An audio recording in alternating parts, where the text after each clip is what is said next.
This is Raw and Real Entrepreneurship, the show that brings the no-nonsense truth of what is required to start, grow, and scale your business. I am your host, Susan Sly. So what is up, Raw and Real entrepreneurs, wherever you are in the world, especially if you're underneath snow, depending on where you're listening to this. I hope you're having an amazing day. And I'm so excited about this interview. It's like one of those ones that I tell you about where we start talking and I'm like, oh my gosh, I have to hit record because we're having the best conversation. And so we were talking about everything from Drake, who I celebrity fangirl over, to the Toronto Raptors, to the Tragically Hip. And if you're in Canada, then, you already know that you're going to give us a 5-star review on this show because we mentioned so many. I'm just going to throw in Timbits and Canadian Tire and we're all good. Anyway, depending on where you are, but this entrepreneur today is amazing. He is a pioneer. He is the co-founder of a company called GhostRetail, and I was all over their site and I'm so fired up about it. It's the world's first one-on-one live video shopping platform for global brands. I can't even speak. I'm so excited. And since the birth of the internet in 1993, I know some of you all don't remember that, he has been leading digital innovation for some of the world's most recognizable companies and icons, including Drake, if you're listening, I love you. You have no idea. Nike, American Eagle, Canada Goose, Universal Pictures, the NHL, who I vacillate over love and not love, like depending on striking, the NBA, which I do love, and McDonald's. He has founded and exited 3 tech startups, including North America's first live pop culture shopping platform in 2017. He's also led the digital interactive campaign design for some of the most successful movie franchises in history, including Jurassic Park, Fast and Furious, and James Bond, another love. His radical vision has always challenged brands to be first in emerging technologies and has generated billions of unique transactions globally across all mediums of web, social media, AR and VR by hyper-focusing on memorable customer experiences, specializing in global e-commerce and viral product drops. He has helped retail brands elevate and deliver world-class online experiences for decades. My guest today, who is live from Toronto, is the one and only Tyler Murray. Tyler, welcome to the show. Thank you. Thank you for the enthusiastic intro. Okay, so my first question, right off the bat, what was your first business? 3 successful exits. You're still an entrepreneur. You haven't dropped out of entrepreneurship after, one try and, are working for someone else. So were you a born entrepreneur? What was the first business you started? The first business I started was in the mid-90s. I started and capitalized on a moment in time in history that's never really been duplicated before, which is the birth of the internet. I had a kind of a knack for programming. I read a book on how to code HTML, and I was really into video games at the time. And I realized I had a knack for both creative and visual. Mm-hmm. So I started a web company in the mid-90s. The first website I ever created was McDonald's.com. It was the first website they ever had in their history. And at that time, it was wild because brands for the first time were discovering this new channel, this new medium called the internet, not knowing what to do about it.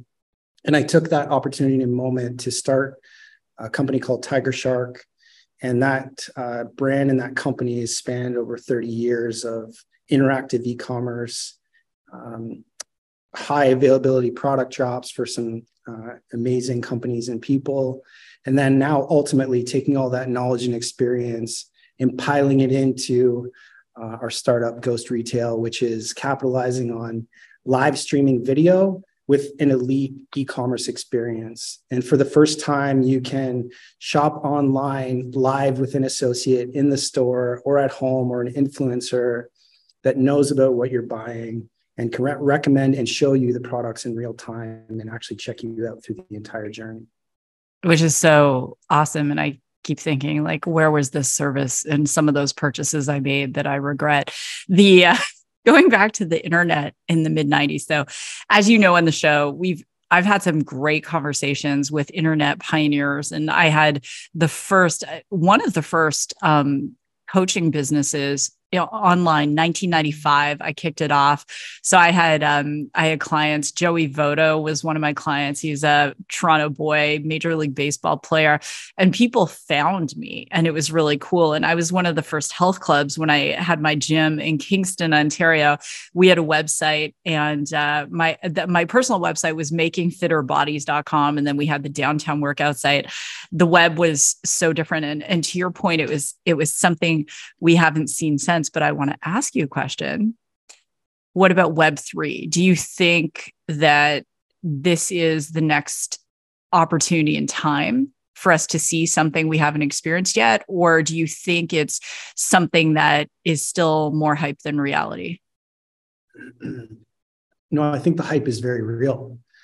We're seeing the emergence of AI, which you have a master's degree in by now. The world is just waking up to what the possibilities of that are. What I believe is really happening here is that we've spent the last maybe 15 years making the online experience really convenient, being able to check out with one click, get your products the next day or within 15 minutes in some cases, and scrolling through this like really static, fast loading, get the job done type of experience. And now that we've built all of that foundation, it needs to be more engaging and interactive, which is where I think Web 3.0 comes in, where you're talking about creating a memorable experience, not just something that's transactional that you're trying to get done. I remember when, and you will as well, where people used to talk about online experiences. You would go to work and talk about these amazing websites that you visited and that you saw. And we haven't seen that for many, many years since the downfall of Flash, which made websites really interactive. And now it's time for that creativity to come back and the personalization of that experience in the most incredible immersive technology that exists, which is your closest phone, your closest laptop, your closest headset. And we're just starting to see what we began so long ago back then of what the internet could possibly be. And that's what's happening. That's what I believe Web 3.0 is the rise again of creativity. I've never heard anyone put it like that. The rise again of creativity and that immersive experience, which Tyler and I were talking about. So depending, this will have already happened more than likely, should it happen after this show is dropped. So on Sunday night, I was telling Tyler I'm flying to LA and I'm invited to this invitation only AI Web3 leader thing for 50 people. And we have the kickoff party at this place in LA called Red Pill. And everyone's going to, this is my understanding, Tyler, that everyone's going to have glasses and we're going to go into like some like augmented reality and we're going to have a party, but we're really going to be wearing the glasses and not interacting with each other somehow. Right. So what do you say? I'm so excited about it, honestly, because I can't wait to pick an avatar, which, as everyone knows, is going to be like Lara Croft Tomb Raider. But the question I have for you is, what do you say to the detractors of this VR experience that says, you know, we're pulling people away from reality and it's not going to be healthy? I think there's a deep rabbit hole there to start with, but and I love a good Matrix reference, by the way, with the red pill. Mm-hmm. What virtual reality I believe is missing right now is the right piece of content. That content that makes people line up around the block, that they have to have it in their homes, they have to try it, they have to experience it. And I would bet to say that a lot of people listening to this show, many of them have never even had a virtual reality experience. And when you do have one and your eye is tricked into feeling and being in a place that you actually aren't, and those nerves and synapses are firing, making you feel like you're somewhere else, with the right piece of content, and as the hardware progresses, that moment is going to be a game changer. Now, it's not here yet. And I think we've touched on the surface of what it will be. But if you extend that moment and that experience when you have that aha virtual reality moment that your brain is tricked down the road 5 years or sooner, depending on how fast the technology evolves, you cannot deny that there's something special there. Mm-hmm. Yeah. And there are going to be so many use cases that are positive. I have a friend, Dr. Brenda Wiederhold, who's one of the top AR, VR researchers, and she's using it therapeutically to help soldiers with PTSD, to treat depression, to help people who have recovered from a serious attempt of suicide. I mean, not that all attempts aren't serious, but when they physically cause harm, they end up in the hospital. And she's looking at all these implications, even with autism and so forth. And I think that people are seeing the entertainment side, but they're not seeing the possibilities in terms of what you're saying, like a true immersive experience. One of the things I love about Ghost Retail is this human-centric concept of bringing humans and technology together, right?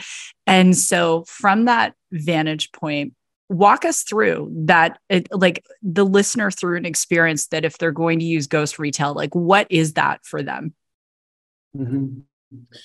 Well, the internet and shopping experience is broken, and it's been broken for a long time.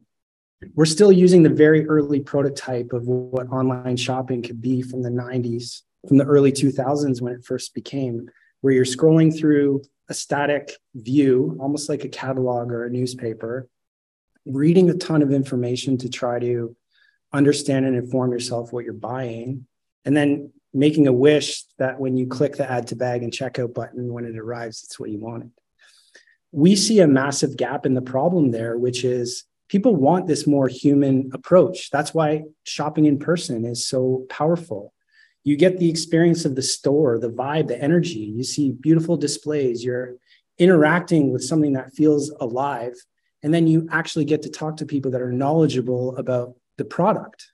Mm-hmm. And this is where the evolution of live shopping is really coming into its own, which is once you have the experience and realize that when you're connecting live with a person that knows what you're buying and can recommend and guide you through the journey, and can also share products to your screen and add to your bag for you, this hands-off like bridge between the in-store experience and the virtual experience is now more narrow than it ever has been.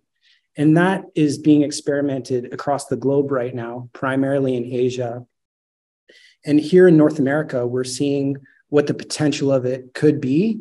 And it's really early days, but what we're seeing is that customers really embrace this hyper-personalization approach of having a one-on-one conversation. Mm-hmm. And it reduces return rates because you know what you're buying. It amplifies basket sizes, and conversion rates when you have an experience like this are like 30-40% versus 2 to 5% of what the traditional e-commerce experience is. So there's so much to learn. Brands are just getting started with it, which I think is an important moment. You probably remember trying to convince your clients and customers to put their websites on a phone, which was the craziest idea that you could possibly have and probably got you laughed out of a few rooms like myself. Mm-hmm. But you can't deny what the power of it will be when you really keep your ear to the railroad tracks and see what's coming and follow the kids. And the kids, at whatever age, are consuming, the majority of their day on any device on video. And when you power that with live video, you get something that's really special.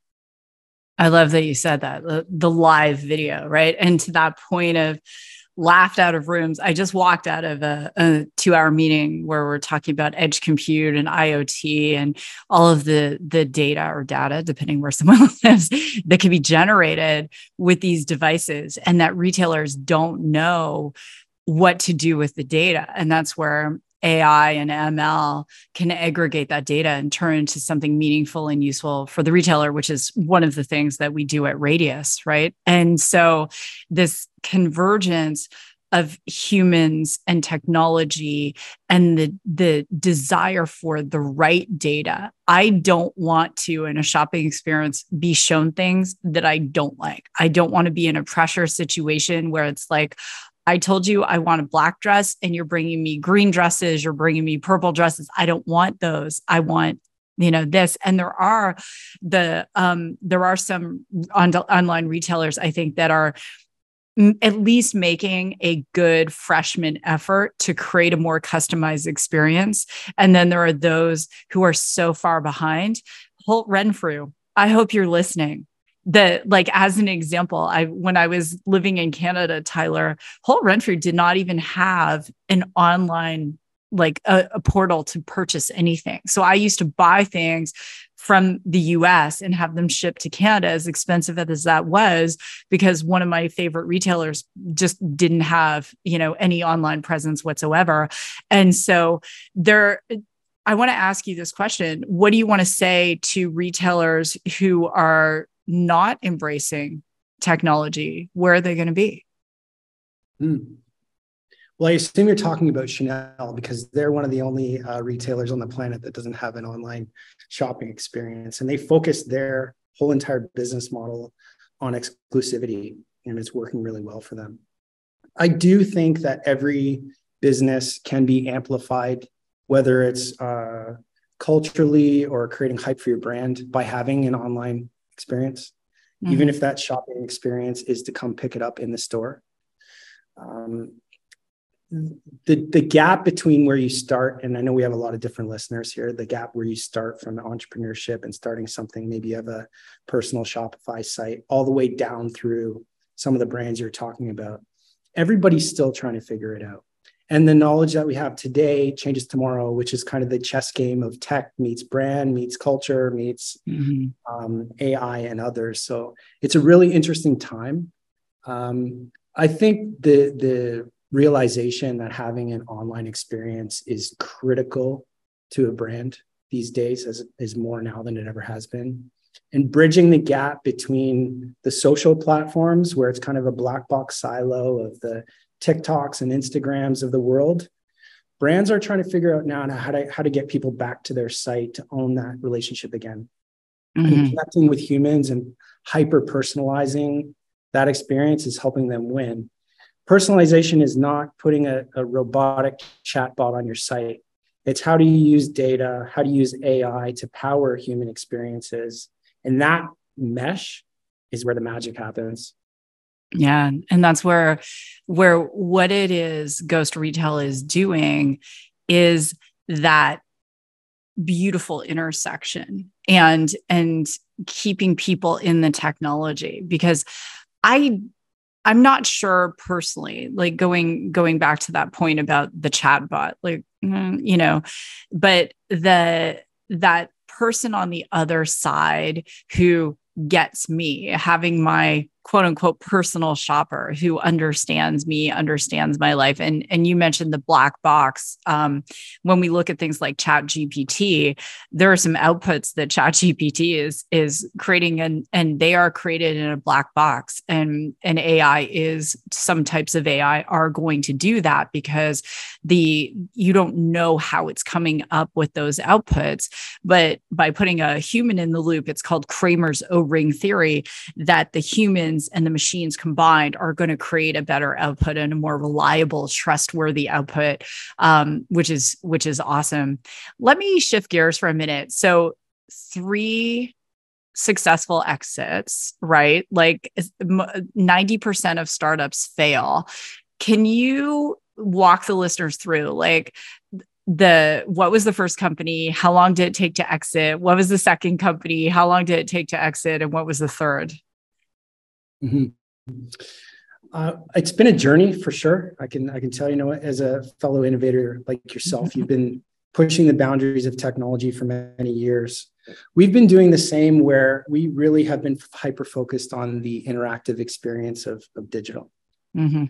And as we've evolved from becoming a small business web e-commerce startup to learning and going through the pains of all those decades of growth and knowledge and all those things, you get to learn a lot. So I think I took an interesting path personally by starting not necessarily with the biggest, grandest idea, but in an area that I knew that I was pretty good at, which is creating a business. We exited that business in 2018 with about 1,000 customers. So that's growing, understanding small business needs. Shopify was coming onto the scene at that time. So that was really unique. The second one was the live streaming platform that we exited in. We're building it actually at the exact same time and exited it in 2018, which is the world's first live streaming culture e-commerce experience. It's called Network. So we ended up creating the technology that is now powered by Network. We created the first version of it and exited to a group of investors down in California who've done an amazing job with the inception of what live video and e-commerce can create. And the other was a e-commerce marketing company that we exited in 2019. Ghost is our latest startup, which we are focused on this really amazing moment of live video. It's a phenomenon in Asia, and we're building off of what that potentially could be here in North America. Some of our early partners, like that are pushing the boundaries, like American Eagle, have been using this technology and rolling it out to their customers for the last couple of years. So we've been really grinding our product market fit and understanding what that experience should be like at the highest scale. And now we're rolling it out to the world, from small businesses all the way down through to enterprises. So to do that level of scaling requires funding. So where are you at with funding, and how did you get the funding to start the company? Mm-hmm.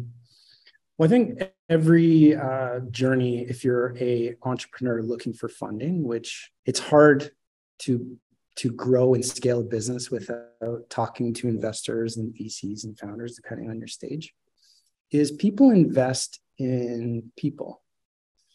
And the solution is a big part of it, but it's certainly at the very beginning. The most important thing is that they're investing in the team that you've created at the beginning. So, what are the stories of the founders? What is the goal? What is the problem that you're actually solving? And being able to talk about that really well with a nice bit of polish has, I guess, been a secret recipe for us. For me and our team, working for the past 2 decades, 3 decades with the top brands and learning all those experiences along the way was helpful for us, because we're used to being in front of people explaining ideas and hearing the word no. But the money raising side of things is really complex. And for myself, I surrounded myself with really thoughtful, experienced people that knew the capital game. And we partnered really early with American Eagle, who became one of our lead investors. And at that point, we had an incredibly strong team with a great leadership group, a key customer that was ready to roll out our technology, and somebody that believed in what we were doing. And that spun off into 2 rounds. We raised 17 million, and we've been growing ever since. That was a couple of years ago. That's awesome. And when the customer becomes the investor, it's huge, because VCs love to see that. They're like, wow, they believe so much in what it is you're doing that they're investing. And the raising money from a complexity standpoint. So there's I have extensive experience in raising money and funding and all of those things. And one of the things we were talking about before we went into starting to do the show was that I have a friend who's got a company out of Vancouver called BlockPal, and they've done several friends and family rounds, and they have an extensive customer base in India and South America and so forth. And so but raising money that sometimes the US VCs or especially the big tech VCs, they see a Canadian company, and sometimes there's a bias. Have you had any, I guess, country bias because you're not in Silicon Valley? Do you think, has it affected your valuation? Has it affected your ability to raise money? I think there's a certain amount of the stigma around being a Canadian company. I also think that recently, over the past decade or so, there's a lot of incredible things happening in Toronto, in Canada. We've seen Google come here. We've seen Shopify come here. We've seen some amazing artists come from Toronto. We've won a championship in the NBA in the last few years. So there's a changing of the tide. And what I can say for certain is I don't think geography is as much of a factor when you have a big idea and a strong team that has a proven track record. Mm-hmm. So because we have a proven track record and our say-do ratio of doing what we say for so long has been solid, that you get a certain amount of credibility, at least certainly for us in the early stages. Now, as a small business, I don't think geography should be a limiting factor. Chapter 1, page 1 of every single book I think that I've ever read, and I think this is maybe cliche, but I'll say it anyways, is it's every business is about people. And it's having the right people in the canoe, rowing in the same direction with the right place in mind, and knowing that you're going to capsize that boat at some point is the key to not only showing up the right way in investor meetings, pursuing the plans with your team, or coming as a small business out of Toronto or any small town in Canada, US, or otherwise. I don't see it as a limiting factor. I see a solid plan, the right team, and the ability to have faith in your idea to be much more important than geography. Mm-hmm. Mm-hmm. That and because you've already had a successful track record of successful exits, that is very appealing. I do know a story of a guy, and I won't say which company it was, but he's had so much success. And to your point, like to be able to execute on what the promise was, the last funding round he did, he goes in literally with a piece of paper. I think it was a Post-it, and he's like, here's the idea. And he had already had, I think it was 3 or 4 exits, and they were all substantial. So they were north of 50, and then one was 100 million and so forth. And he walks in, Tyler, with the Post-it, and they're like, here's $10 million. Here you go. and I would say that that we have a listening audience all over the world, and there are people listening in Nigeria, there are people listening in New Zealand. Canada's fortuitous in that, to Tyler's point, there is a large tech footprint now, especially in Toronto, even in Niagara on the Lake, sort of outside of Toronto. Meta has a big campus there. And so there's more money. It's a very interesting time to be raising money, because there is a lot of focus on what happened with crypto. And then now it's like, okay, AI is very appealing. And then, what can you actually execute on from a B2B or B2C, rollout?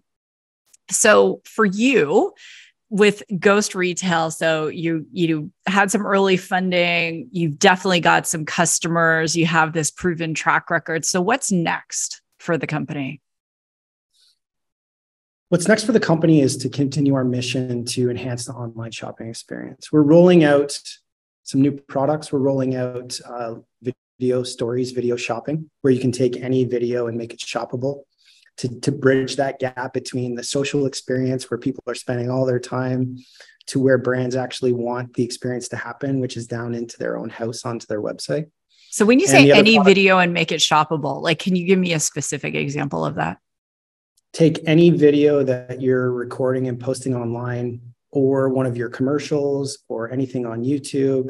And if there's products within that video, you can tag those products and put that experience onto your website the same way that you see reels and shoppable stories on, say, Instagram. Awesome. Got it.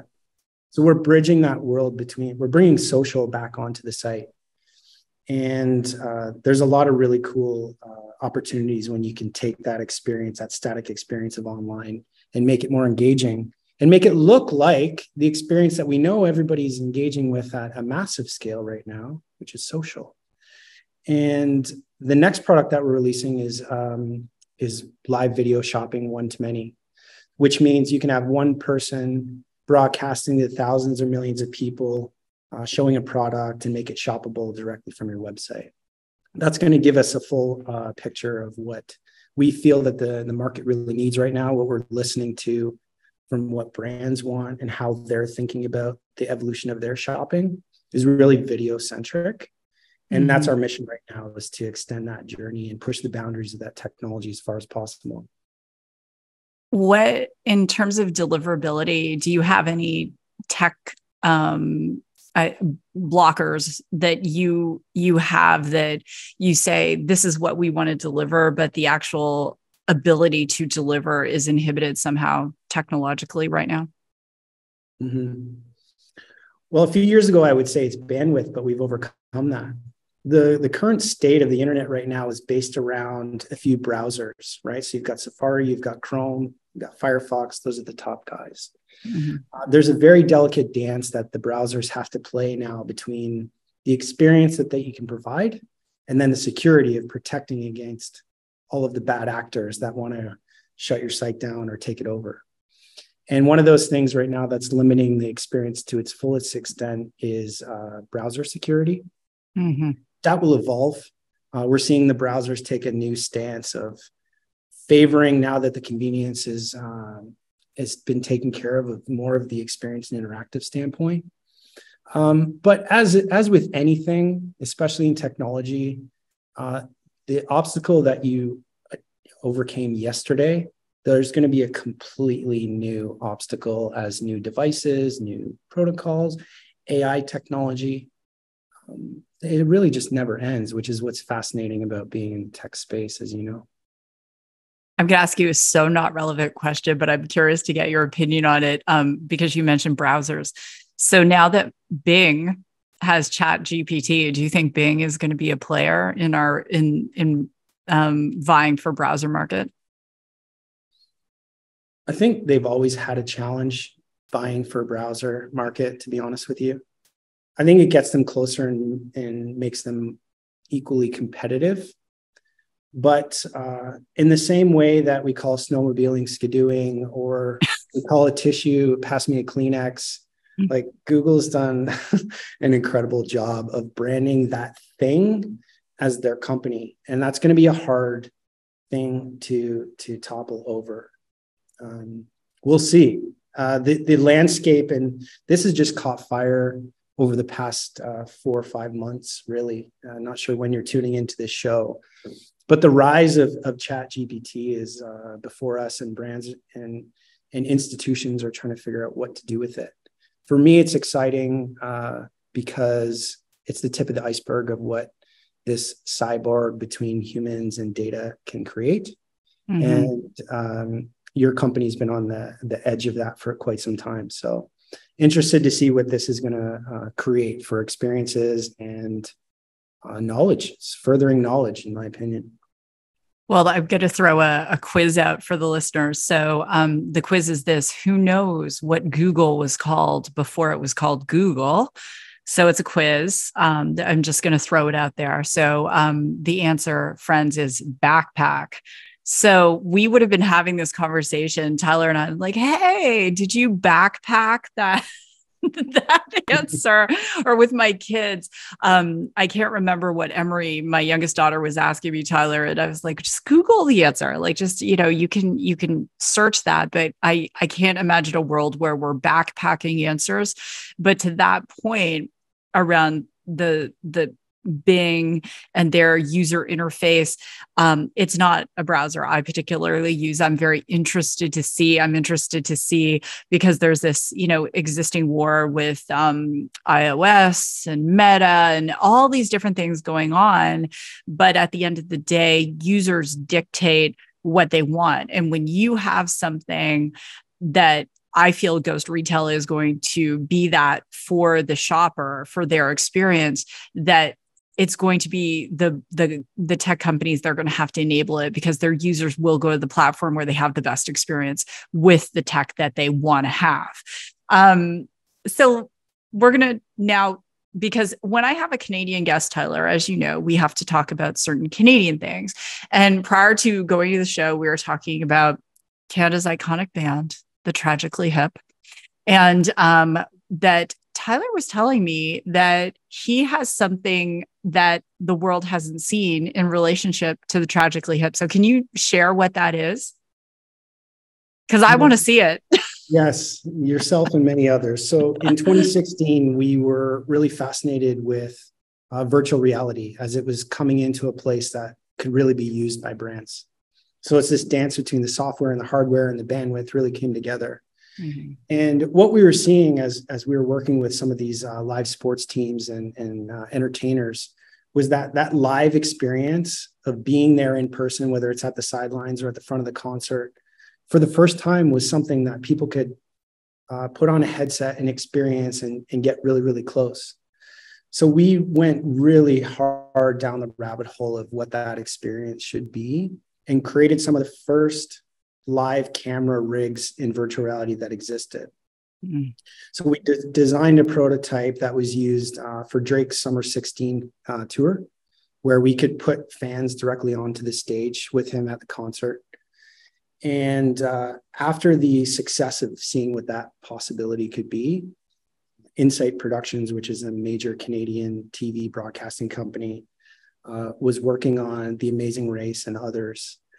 So we took this camera on an entire season of The Amazing Race and brought people who are watching the show into the stunts.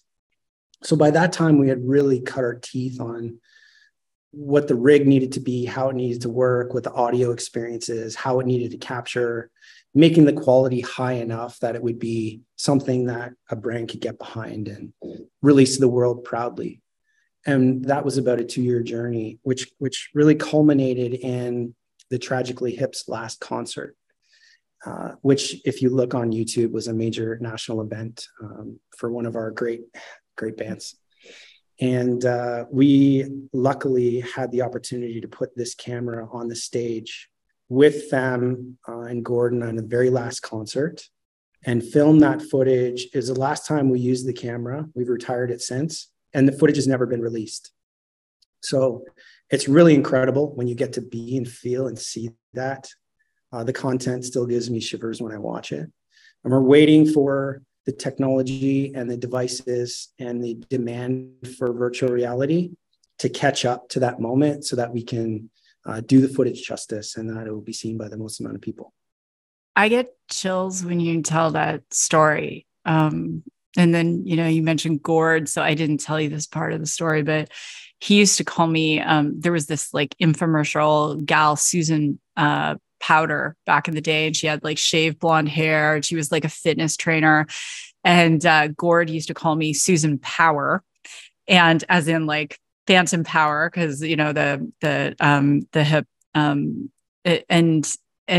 I remember one day I was at the health club that I owned, and he comes running in and screaming in front of all the members, Susan Power, Susan Power, Susan Power. And there was no one like Gord Downey. And when that is released, I mean, I want to be there. I want to give a shout out to Matt Mulvihill, who's now in the Paul Langlois band. I know Matt listens to the show, and a shout out to him because he'll definitely want to be there. And it was, and that was just such an iconic time in Canadian music. And I love, Tyler, that you captured that. And some of you might be thinking, Susan, how does that relate to raw and real entrepreneurship? And I'm going to sum it up like this. It's the ability to identify an opportunity and do something with it. And that's what an entrepreneur does, is to look at this moment in time, like Tyler is with GhostRetail, and saying, people want a different shopping experience. They're shopping, and we can see retail numbers are still going up despite the economy. They want something that's unique. They want something personalized, and we're going to deliver it. And sometimes as entrepreneurs, we have to build the plane as we're flying it. Especially, that's why I asked about tech enablement, because it doesn't matter. There's always the speed of ideas, and the tech to be able to deliver those has to be able to keep up. Tyler, what do you want to say? Final question that I have: if someone's listening right now and they're thinking, I have an idea and I think there's a market for it, what advice would you give them? I would say use the power of the resources that are at your fingertips for free. Podcasts like the one we're on right now, millions of hours of YouTube, Y Combinator, every book on business. It tells a story, tells a lesson. Fill your heart and your mind with all of that knowledge. And when you feel like you've learned enough and you're ready to go, triple it before you start. It's like you're, as a marathon runner, you know this. You have to be prepared when you start that those voices in your head telling you to stop or quit or slow down are gonna start very, very early on in the race and carry you all the way to the finish. They don't actually stop. In that moment where your faith in your business and your ideas are going to be tested, you think is going to happen down the road. It happens every single day. So the management of that experience and having that conversation in your head about whether this experience or this thing is for you will be a question that pops up. And you have to have the faith and the understanding of sticking with your mission, being adaptive, and going. Because entrepreneurship at any stage and owning a company and creating a business are two different things. So knowledge is power. The more you learn, the more you earn, and more money is more problems. So that's the I think someone sang that one time. Well, Tyler, I want to thank you for being here and sharing your heart.